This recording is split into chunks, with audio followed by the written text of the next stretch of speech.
My name is Samuel Boyd Fielder Jr.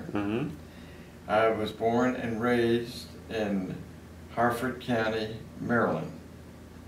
And my father and mother were both born in Grayson County, Virginia, and they moved to Maryland in 1925. And I am the youngest of 6 children. My father was a World War I veteran in the Marine Corps. My brother was a World War II veteran in the Marine Corps. Wow. And I was in Korea. When you were born? 1932. 1932. December the 27th, 1932. So what were you doing at the time that the Korean War broke out? I was in high school. Uh-huh. In fact, at the exact time it broke out, we were out of school for the summer. And it's, of course, you know, it started June 25th. Yeah. And I was just like any other teenager, helping my dad. My dad had a farm, working on the farm, and going around and going out at night with my other brother and doing things, you know. You didn't know what's happening in Korea at the time? Yeah, oh yes. I kept an eye on it. I knew it. Yeah, I knew when they made when Operation Smith went in. I know when the Pusan perimeter, and I know when the Marines landed at the Incheon landing. How? Were you following up with the news? Yes. You see, back in those days, there wasn't too much on TV. But we'd go to the movies and they had newsreels. Oh. And we would see this on newsreels. And it came over the radio on the news one time when the Marines were trapped in the Chosin Reservoir. And I'm not the only one that heard this.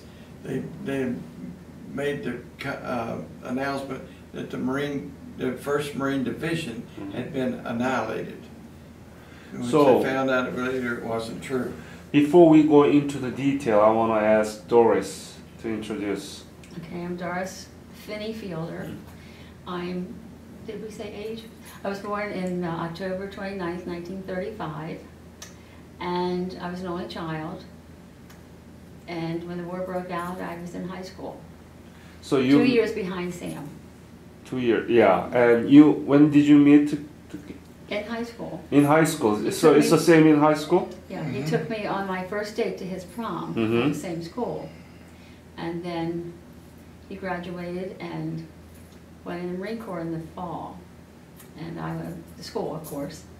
And then I met my husband before he got out of the service, and we were married 45 years later on that day. What a story. Yeah. 45 years later, meaning 1997. 96 we were married. We got married in 1996. 1996.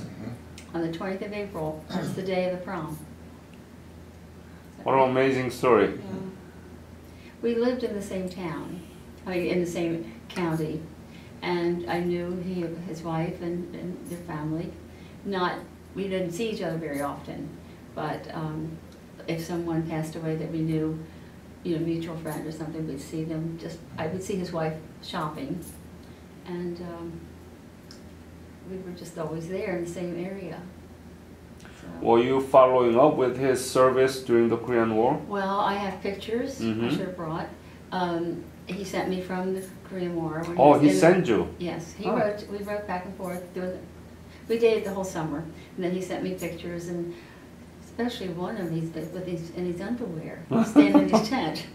But anyway, the picture on the wall that I told you at the memorial, I have a picture that looks almost like that. So when he brought me to see the wall after we were dating this time, we were walking along, and he goes, he said, "These are supporting troops," and I went, "Look!"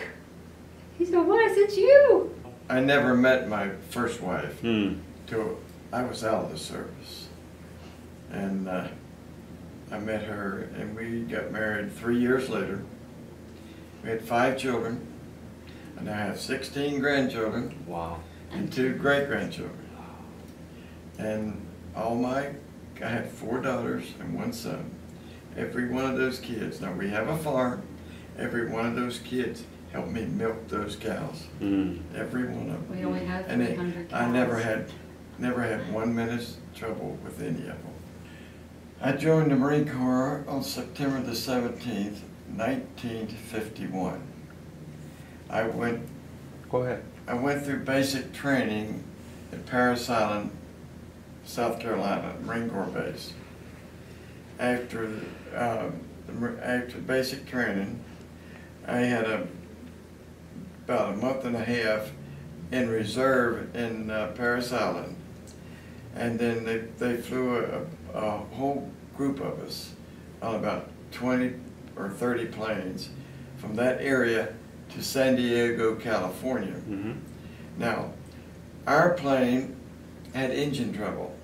We were down in every state getting that plane worked on. And we got there 24 hours after the rest of them.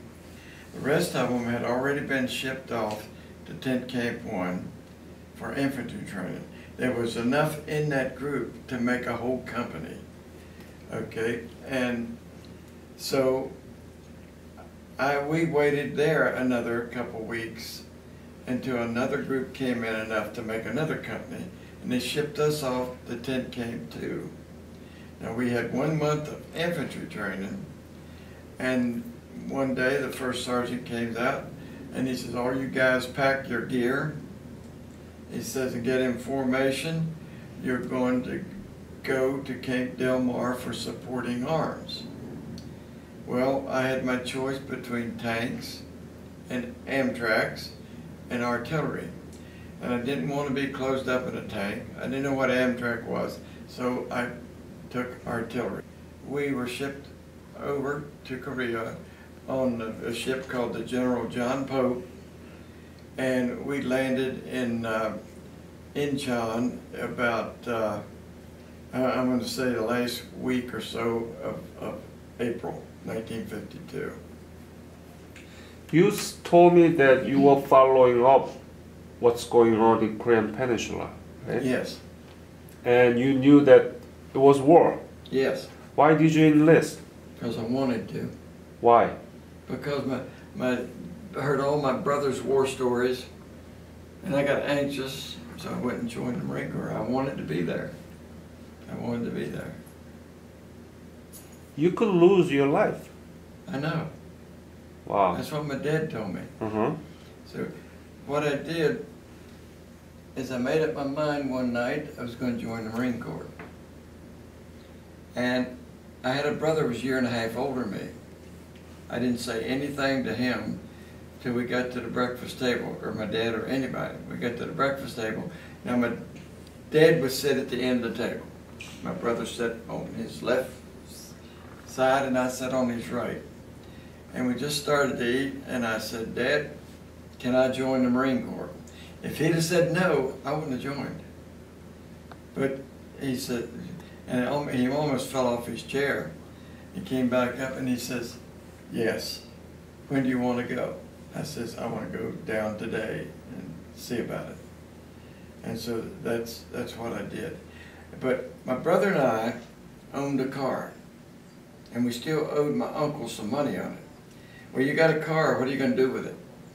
I said, well, I'll give him my half, what the money I've had in it, and he can finish paying it off. And then he started his scare tactics. You know, you're going to end up in Korea. I said, that's where I want to go. You might get killed. I says, I don't think so. Of course, everybody don't think so, you know. Well, and so that's when I joined the Marine Corps and went in. And when I got to Korea, they were holding the parallel. We weren't allowed to go and try to make another push all the way back to the Yalu River. They were working on the peace talks, and it was a stalemate, really. Right. Yeah. And but what would happen at night? The outfits would get attacked by North Koreans. They did most of their attacking at night, and they would come in such groves of people, you know, so many. And we would lay down a line of fire in front of the infantry, our infantry, I see. to keep them off of them. We succeeded to a certain extent, Of course, some always gets through.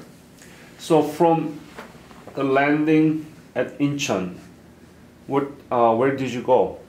They put me on a train, and I went to the end of the railhead, which was Munsan-e, Munsan-e. and then they put us on trucks, took us to Regiment, got to Regiment, then we got off, and they told us which outfits we was going to, put us on other trucks, and took them to our outfits. Well, first off, from the day I got in my outfit, which was a very late part of April, to the day I left my outfit, we never stopped firing. I don't mean it was continuously bang, bang, bang, but we were firing all the time, and day and night, and we just never let up. So it was more like a war of artillery. Yeah, well, you see, they say there was more artillery fired in Korea. It was in World War I, World War II, and Vietnam put together. Now, that's the story we've been told. Now, whether it's true or not, I don't know. Do you still have a good hearing? Fairly good, yes. My He has goodness. selective hearing. Huh? He has selective I've hearing. had no problem hearing you. Wow, that's amazing. Huh? You were involved in almost every day. Oh, yeah. And night. One guy lost his hearing over there. Uh-huh. Yeah. Wow. Yeah. Now, what we would do, of course, there's always one guy that's getting information, so he has the earphones on. Of course, that protects his ears. But when we got ready to fire, we'd turn our head and cover this ear, and this one wouldn't be covered. That's what we'd do. And it worked out fine for most of us. Mm-hmm. Uh-huh. Mhm. So you were there until when? Till, probably the first or second week of May. 5th and the 10th of May, I'm thinking that much. I had a year and 17 days there. Mm-hmm. I can't give you the exact day I got there, and I can't give you the exact day that I left. Mm-hmm. So you left right before the armistice. Yes. Mm-hmm. What was like right before you depart from Korea? What was like in the front line? All right. Now, you got to realize, artillery is not up with the infantry. I know. Yes. Okay. Okay, but now, just the day that I left my outfit, they had put part of the 1st Marine Division in reserve. Mm-hmm. And our outfit was one of them, and we were pulled back behind the Imjin River. And so we hadn't even started firing back there when we got the word that I was in the 20th draft. The 20th draft, all the guys pick up their stuff and pack up and get ready to go. And we left that day.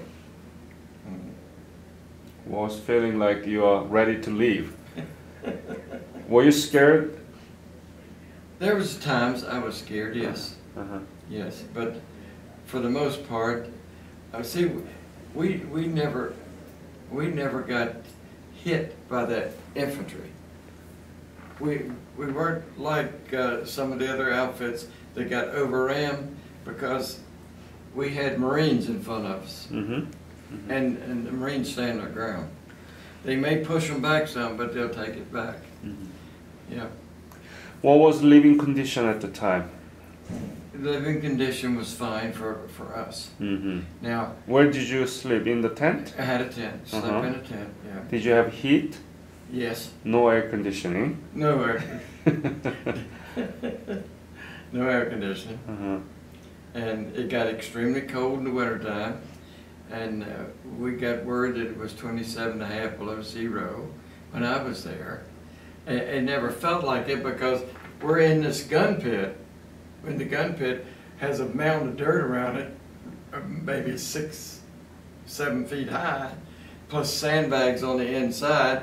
And then we had a bunker on that thing that we could get in, and our tent was right next to it.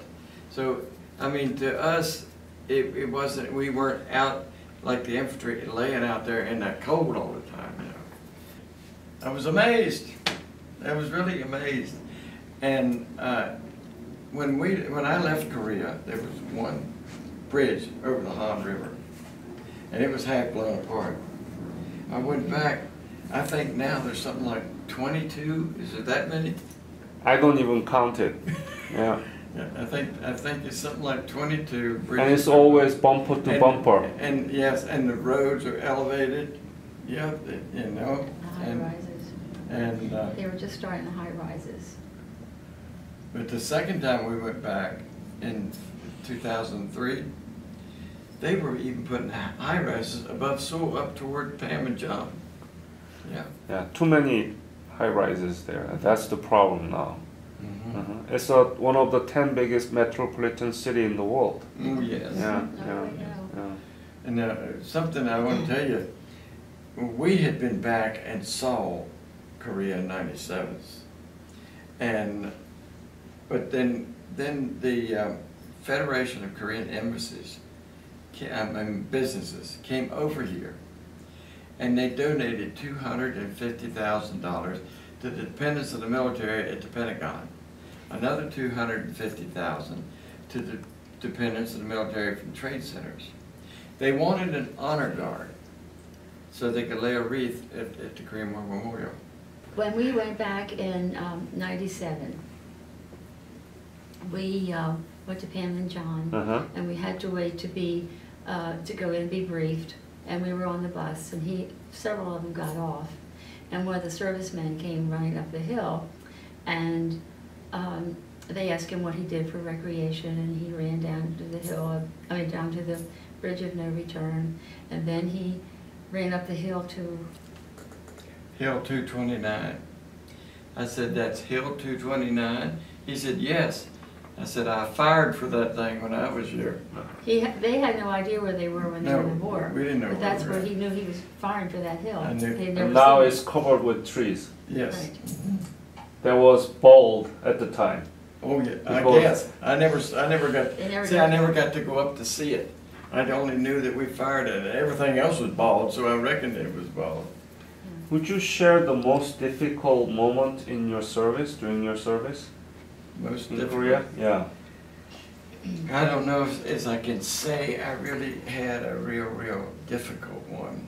But I'll tell you the one where I was the scaredest. Mm-hmm. Well, we had this captain. He was the best captain we had. He wanted to get our guns in a position where we could do more damage to the enemy. So along the Jim River in one area, there's no infantry. And if the Jim is patrolled by the Amtraks. And there's an artillery artillery position next to the Amtraks. And that's what controlled that part. But there was one area that you could get to and get closer to the enemy and fire. Mm-hmm. So he got permission. They says, "Well, we'll give you permission, but you're responsible for everything that happens." Well, going to that position, the enemy could see us. Oh. And of course they had that position zeroed in all the time. And we fired 1 or 2 rounds to get on target or something like that. My gosh, those shells started coming in so fast. And So they were watching you. oh, they knew where we were at. They Mhm. already had it zeroed in. And the shells started coming in so fast. One came right over in front of our gun and blew a big hole in the dirt in front of the gun. Now there was a bank around the gun, blew a hole in there, and the next one took our aiming stakes out. Well, I was standing on the gun with the earphones, and I said, "Well, I can't. I got to get out of here." Everybody else had got out, so I ran over and jumped in this little bit of a low place. Gosh almighty, it was full of guys already, and the captain was on top of them. Oh. And so I said, "This isn't going to work." So I ran around and jumped in a foxhole right close to where that shell landed. And I got the feeling I'm not going to see home anymore. But the way it was, they fired, and their shells just kept going farther and farther. And so we packed up and got out of there, and nobody got hurt. Wow, nobody. Nobody got hurt. Mhm. But now, the one of the most rewarding experiences I had, or our outfit had, I put it. That was my second question. Oh, okay, okay. Good. We had, they would send some guys that had made corporal, sergeant, or something like that, back to the rear for NCO training, so they could learn how to handle troops and all this, you know. And this one fellow on our gun went back, and when he came back, he said, "Boy, I had an experience." I said, "What?" He says, "I met a guy back there who was a sergeant in the infantry, and he says, 'I love you guys. You won the Silver Star for me.'" He said, "What are you?" And the Silver Star is the third biggest medal. He said, "What are you talking about?" He said, "We were out on patrol, and we got in a bad position. The enemy was all around us, and everybody but him got wounded. And I don't mean they had to be drug out or anything like that, but they got wounded one way or another. But they managed to get into a bunker or someplace where they had cover. So they called in what they call a box me in mission. That's where if you got 3 batteries firing, 2 of them fire on the ground and they box that bunker in so they can't get to them. The 3rd battery fires these Victor Tear shells that has a fuse on it. It's radioactive. It explodes in the air. Oh. So it just rained all down on them. And finally they gave up and left. This guy got them all back and he got Silver Star. That was one of the most rewarding. To hear something that, because so many times you never hear from the guys up front about anything good about. That's about what I our figured. That's what I figured, that the infantry and Marines in the front line, they needed you, right? Yes. Desperately. Yes. Mm-hmm. Mm-hmm. Yeah. Now I went to a reunion. We were out in Branson, Missouri, and a lot of the reunions are held out there. There was a whole group of Marines there, and I went up to see them, and I had my my 11th Regiment hat on, which they knew was artillery. This one guy, as soon as he saw, went up and threw his arms around me and said, "I love you guys. You saved my tail more than once." Another one, "You darn rascals, you fired short rounds." After I came back, well, like she said, 45 years later, we never dated after I came back until 45 years later. And He's slow. so I dated a few girls, and there was a girl that lived down right out the edge of Baltimore City that I had met several times before I went over to Korea. And well, I've known her, I knew her or seen her, talked to her several times, even from the 10th grade up. And so I was dating her, and then she left the area, and so she was, by the time I got out of service, she was married, and so I got out in September of '54. I met my first wife, New Year's Day, 1955. Why was it so unpopular? Well, now see, Truman was president, and he did not want to declare war because it might start World War III. But Truman made the statement as soon as he heard, he said, and Truman wasn't a very resourceful man with his words. With an oath, he said, "Damn, if the communists is going to take over the world." Mm-hmm. So he sent troops there as fast as he could get them there.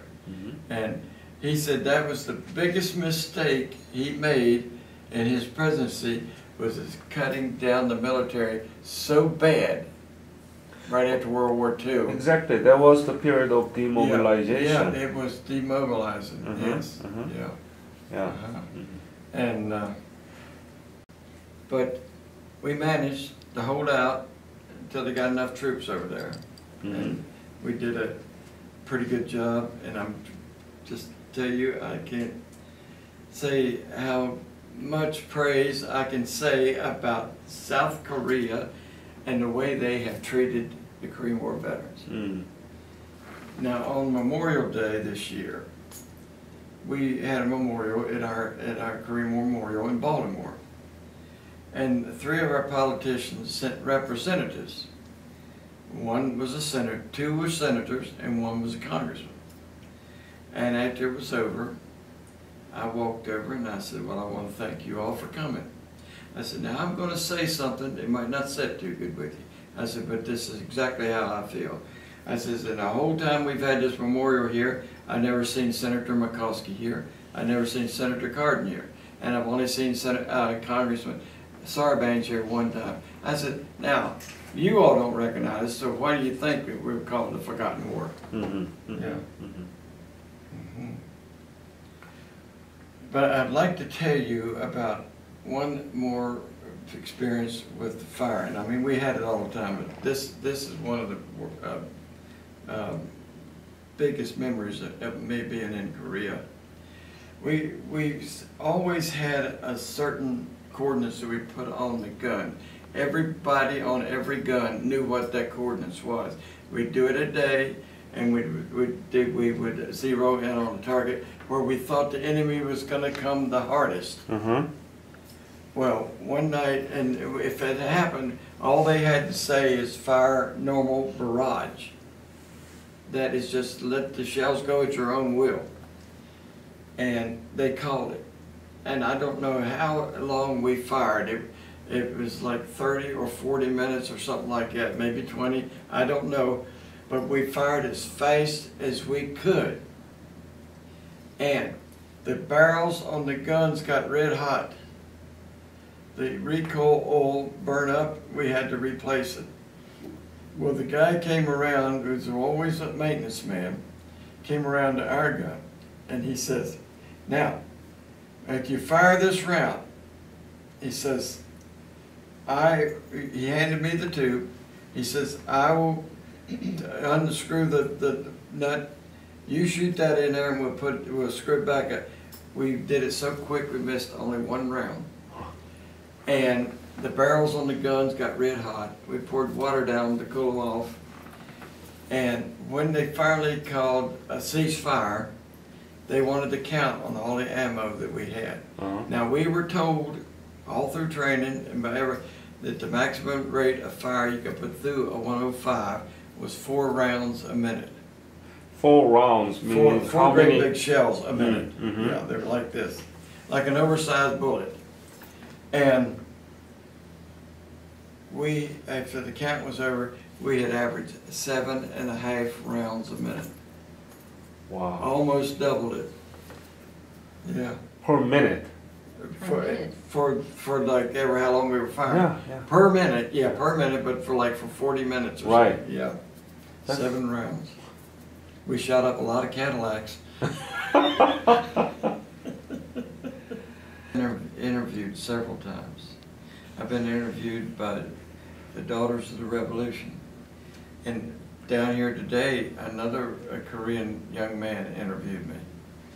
And, but he, not, Your interview is in the Library of Congress. yeah, it's in the Library of Congress.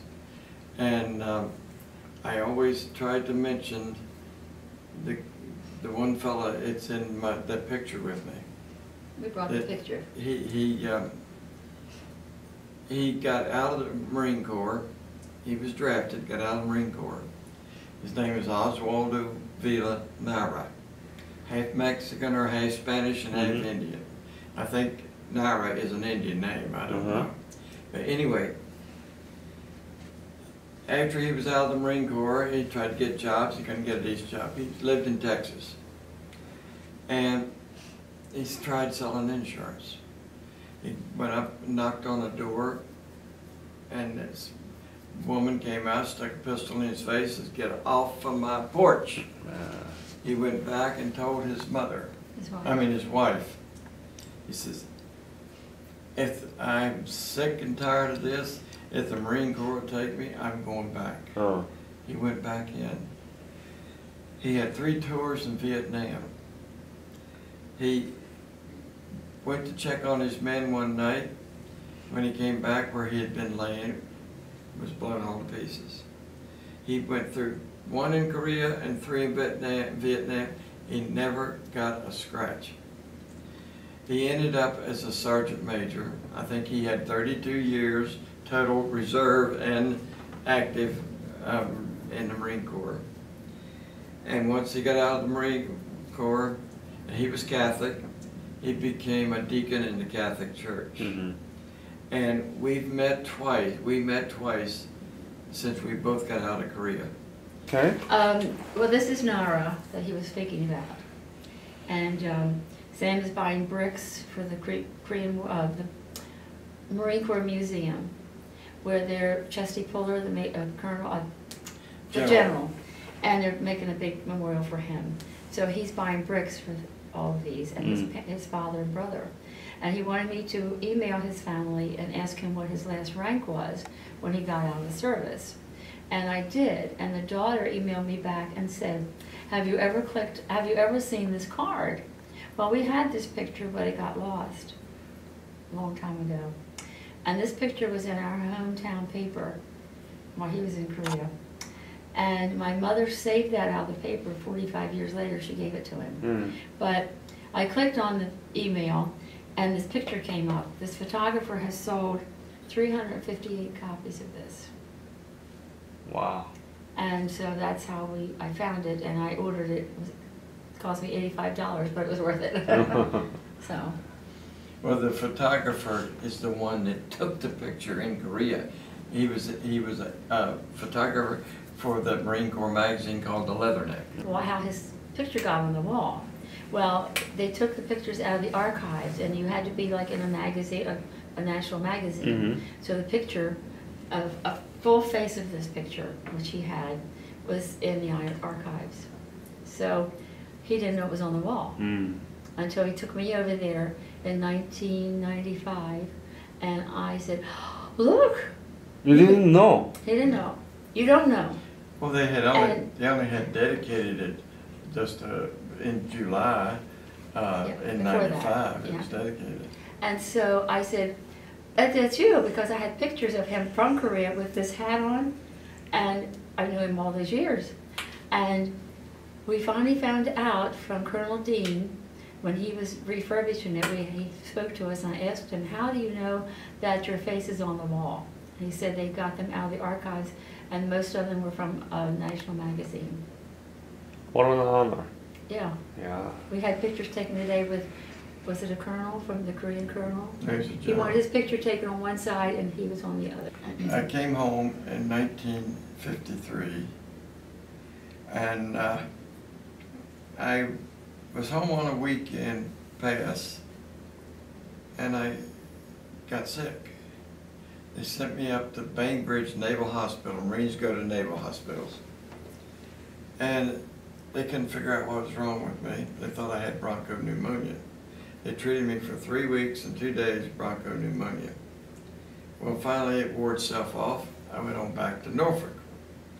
I was down there about 2 weeks, and it hit me again. Sergeant said, get over to sick bay. So I went over to sick bay. And I went in, and the corpsman was there. And Navy and the Marine Corps don't get along too well sometimes, unless it's corpsman in combat. Huh. Anyway, he said, what's the matter with you? I said, don't feel good. You look fine to me, he said. I said, take my temperature. He stuck the thermometer in my mouth. He fooled around for a good 20 minutes, talking to other guys, and just to make me suffer. He pulled that thermometer out of my mouth. He went like that out of that room. He got a doctor. Temperature was 105.2. I had malaria. They treated me. I've never had another reoccurrence. All the kids in the neighborhood, all the kids on the football teams at school, they were coming to my shed to work out. I added an addition to it. And out of that shed, I had 7 national champions, 1 world champion, 1 Professional football player. one professional football. What do you mean national champion what? Weightlifting. Wow. Powerlifting, bench press, squat, and deadlift. Yeah. Yeah. And the one guy that won the world championships got second in the world's strongest man contest. Wow. Yeah. I have He to didn't- see that. He didn't charge anything, I know, they I just never came. charged. It was free. I have to see Yeah. that. The It's ch- like a gymnasium there. Oh, it's we not don't there have it anymore. My, anymore. Oh. my daughter moved into the house. Okay. I gave them their lot. They bought the house. They put a 3-car garage there. Yeah. But But it was, I got 3,000 pounds of barbells at home stored. What a man. And he was a national I champion. won a national championship. Really? I also set a national record in the squat